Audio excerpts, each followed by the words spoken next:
কিউরিট 810 মেশিনে কিভাবে স্ট্যান্ডার্ড করবেন। যখন আপনাদের মেশিনে টেস্ট করতে করতে অনেক সময় উল্টাপাল্টা রিপোর্ট দেয়, সেই সময় তো অনেকে বলে যে উল্টাপাল্টা রিপোর্ট দিচ্ছে, তাহলে আমি এখন কী করবো। সেক্ষেত্রে আপনি যে টেস্ট, যেমন ধরেন যে গ্লুকোজে যদি এখন উল্টাপাল্টা রিপোর্ট দেয়, সেক্ষেত্রে এখন আমি গ্লুকোজে যাব। 13তে আছে গ্লুকোজ 13, 13 দিয়ে ইন্টার।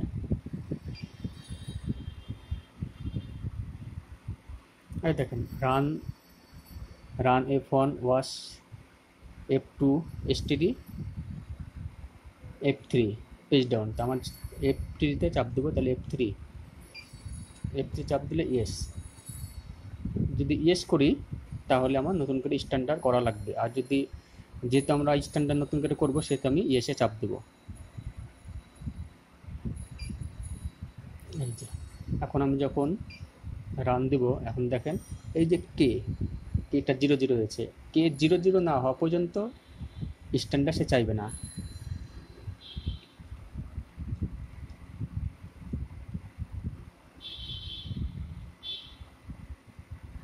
একটা সময় নিচ্ছে ওপেন হইতে।